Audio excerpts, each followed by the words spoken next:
یوں تو مسجدیں جو ہیں تو اللہ تبارک و تعالیٰ کا گھر ہیں، اور یہاں پر اللہ تبارک و تعالیٰ کے انوار و تجلیات کا نزول ہوتا ہے۔ لوگ یہاں آتے ہیں، مسلمان نماز ادا کرتے ہیں، ثواب پاتے ہیں، دیگر عبادات کرتے ہیں، پیارے آقا دو جہاں صلی اللہ علیہ وسلم کی ذات پر درود پاک پڑھتے ہیں۔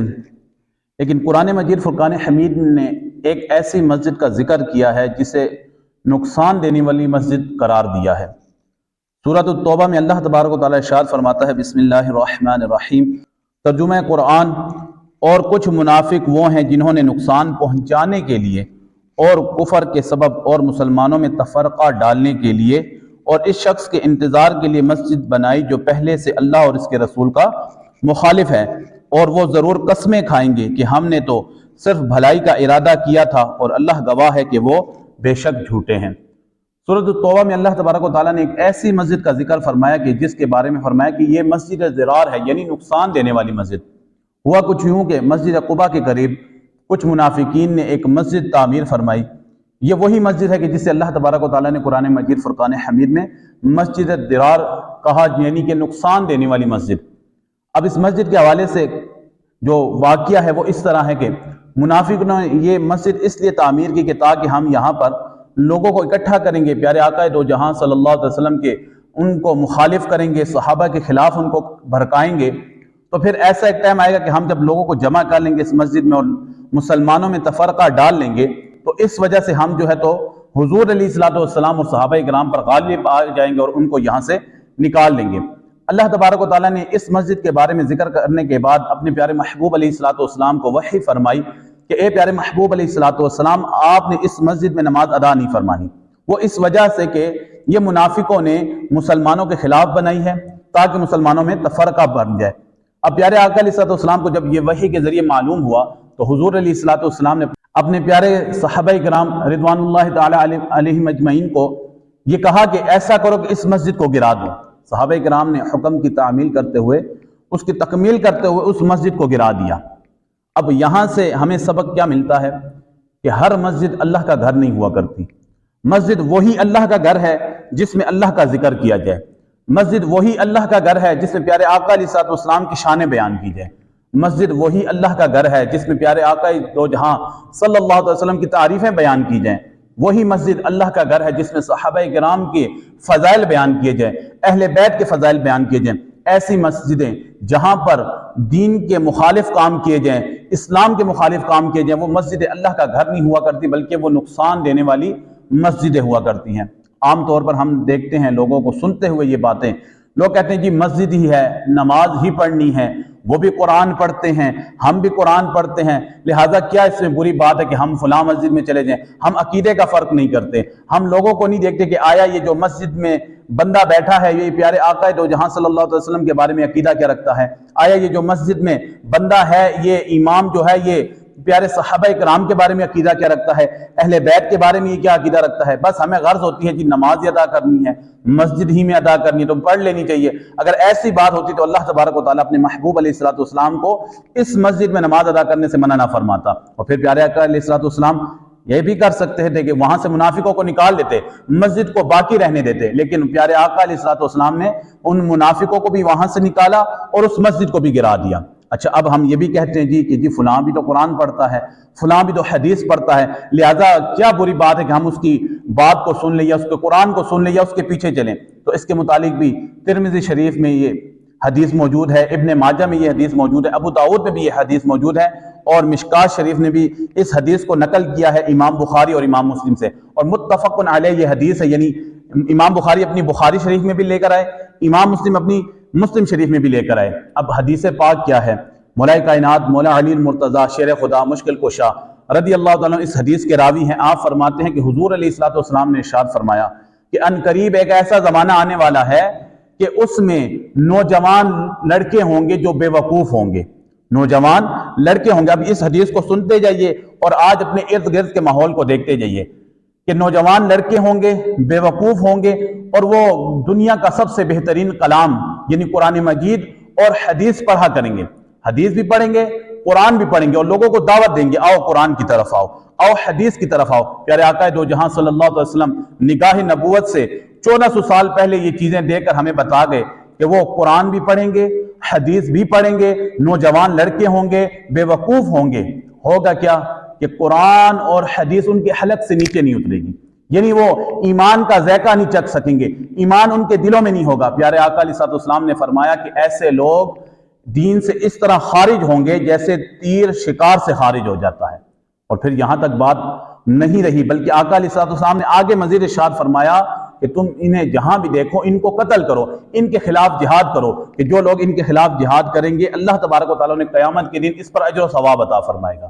اب کیا وجہ ہے کہ ایک شخص قرآن بھی پڑھتا ہے، حدیث بھی پڑھتا ہے، لیکن پیارے محبوب علیہ الصلوۃ والسلام ارشاد فرماتے ہیں کہ ان سے بچو، ان کے خلاف جہاد کرو، ان کی باتوں میں نہ آؤ۔ وجہ یہ ہے کہ عبداللہ ابن عمر رضی اللہ تعالیٰ نے فرمایا، اور بخاری شریف نے یہ جو ہے تو آپ کا قول نقل کیا ہے جناب عبداللہ ابن عمر رضی اللہ تعالیٰ کا، آپ فرماتے ہیں کہ یہ مخلوق کے بدترین لوگ ہیں۔ یہ لوگ جو قرآن بھی پڑھتے ہیں بظاہر، حدیث بھی پڑھتے ہیں بظاہر، لوگوں کو دعوت بھی دیتے ہیں، اس کے باوجود بھی یہ مخلوق کے بدترین لوگ ہیں۔ وجہ یہ ہے کہ قرآن مجید فرقان حمید میں اللہ تبارک و تعالیٰ نے جو آیتیں کافروں کے لیے نازل فرمائی اور ان کے بتوں کی مذمت میں نازل فرمائی، یہ وہ لوگ ہیں کہ ان آیتوں کو اٹھا کر مسلمانوں کے اوپر فٹ کر دیتے ہیں، مسلمانوں پر فٹ کر کر مسلمانوں پر کفر کے فتوے لگا دیتے ہیں۔ اور عموماً ہم دیکھتے ہیں اب وہ آیت جو اللہ تبارک و تعالیٰ نے قرآن مجید فرقان حمید میں ایک بت کے لیے نازل فرمائی، کفار کے لیے نازل فرمائی، آج کچھ ایسے لوگ ان آیتوں کو اٹھا کر مسلمانوں کہتے ہیں دیکھو یہ جاتے ہیں جی داتا صاحب جاتے ہیں، یہ حضور سید غوث اعظم رضی اللہ عنہ کے مزار پر جاتے ہیں، یہ خواجہ غریب نواز رحمۃ اللہ تعالی کے مزار پر جاتے ہیں۔ مزارات کو جو ہے تو یہ ٹارگٹ بنا کر اس آیت کو اولیاء اللہ کے مزاروں پر فٹ کرتے ہیں، اور نعوذ باللہ یہ جو ہے تو ان مزارات اولیاء کو بت قرار دے کر یہ آیتیں ان پر فٹ کر دیتے ہیں۔ اور جو مسلمان ہیں جن کے سینوں میں ایمان ہے ان پر شرک کے فتوے لگا دیتے ہیں۔ اللہ تبارک و تعالی ہمیں ان جیسے جو برے لوگ ہیں، جو مخلوق کے بدترین لوگ ہیں، ان سے محفوظ فرمائے۔ اب ہمارا فرض بنتا ہے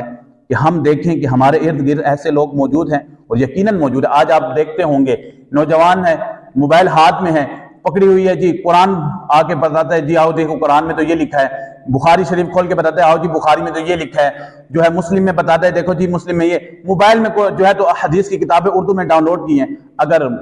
حدیث پڑھنا اتنی آسان ہوتی اور موبائل میں رکھ کر ہر کوئی حدیث کو سمجھنے والا ہو جاتا تو یقین جانیے آج سارے دنیا جو ہے تو وہ محدث اعظم بن چکی ہوتی، ہر بندہ محدث ہوتا، لیکن ایسی بات نہیں ہے۔ یہ بہت مشکل راہ ہے، اس کو سمجھنا پڑتا ہے، یہ ایک علم ہے، اس کو حاصل کرنا پڑتا ہے، تب جا کر سمجھ آتی ہے حدیث ہے کیا۔ آج ہم دیکھتے ہیں عموماً جو ہے تو نوجوان جو کم عمر ہوتے ہیں، عقلیں انہیں ہے نہیں، اسلام کے بارے میں اتنی معلومات ہے نہیں، بس چند حدیثیں پکڑ لیتے ہیں کہ یہ دیکھو حدیث میں آیا ہے، یہ دیکھو قرآن میں ہے۔ یہی وہ لوگ ہیں کہ اللہ تبارک و تعالیٰ نے اپنے محبوب علیہ الصلوۃ والسلام کے ذریعے ہمیں بتایا ہے کہ ان سے بچو، ان کے خلاف جہاد کرو۔ اب ہمارا فرض بنتا ہے کہ ہم ان کے خلاف جہاد کریں، قتل نہیں کرنا، ہم نے ان سے خود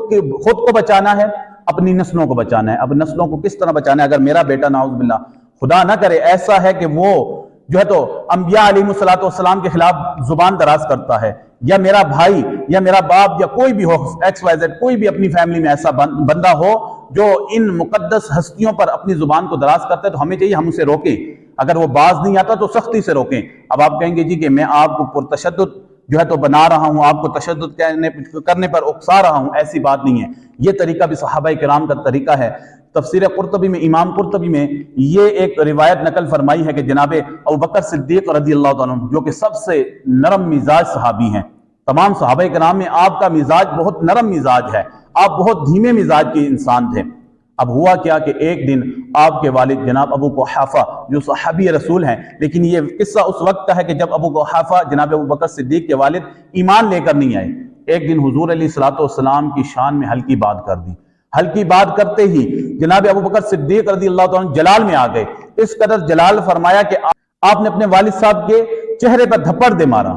اور یہ روایت میں لکھا ہے کہ اس قدر زوردار دھپڑ تھا کہ ابو قحافہ زمین پر گر گئے اور گرتے ہی بے ہوش ہو گئے۔ اب جب یہ بات جناب سرکار عالم نور مجسم شاہ بنی آدم حضور جانے جانا صلی اللہ علیہ وسلم کی بارگاہ میں پہنچی، حضور نے جناب ابوبکر صدیق رضی اللہ عنہ کو طلب فرمایا۔ جناب صدیق اکبر رضی اللہ تعالیٰ عنہ حضور کی بارگاہ میں حاضر ہو گئے، عرض کرتے ہیں یا رسول اللہ حکم فرمائیے۔ حضور نے پوچھا ابوبکر آج میں نے سنا تم نے اپنے والد کو مارا ہے؟ جناب ابوبکر صدیق سر جھکائے، ہاتھوں کو جوڑے، عرض کرتے ہیں ہاں یا رسول اللہ بے شک آپ نے ٹھیک سنا۔ اب یہاں پر ایک منٹ ٹھہریے، کیا صحابہ کرام کو قرآن کی واقفیت نہیں تھی؟ کیا صحابہ کرام سے بہتر بھی کوئی قرآن پڑھنے والا تھا؟ کیا صحابہ کرام سے بھی بہتر کوئی قرآن کو سمجھنے والا تھا؟ اب صحابہ کو پتہ نہیں کہ قرآن نے کہا ہے کہ اپنے والدین کو اف بھی نہ کہو۔ اب صدیق اکبر کو یہ پتہ نہیں تھا۔ اب حضور نے پوچھا کہ کیا تم نے اپنے والد کو مارا؟ جناب صدیق اکبر عرض کرتے ہاں میرے آقا میں نے اپنے والد کو مارا۔ حضور نے وجہ پوچھی، آپ نے وجہ عرض کی کہ یا رسول اللہ صلی اللہ علیہ وسلم انہوں نے آپ کی شان میں ہلکی بات کر دی جو مجھ سے گوارا نہ ہوئی، میرا ایمان اس بات کو گوارا نہ کیا، میں نے اپنے والد صاحب کو دھپڑ دے مارا۔ حضور نے آپ کو منع فرمایا۔ اب سنیے یہ ایک عاشق کا جملہ ہے، آپ نے کیا ارشاد عرض کیا کہ یا رسول اللہ صلی اللہ علیہ وسلم اللہ کی عزت کی قسم یہ تو میں نے دھپڑ مارا ہے، اگر ابو بکر کے ہاتھ میں تلوار ہوتی تو ابو بکر یہ نہیں دیکھتا یہ میرا والد ہے، ابو بکر کے ہاتھ میں تلوار ہوتی تو میں ابو قحافہ کا سر اڑا دیتا۔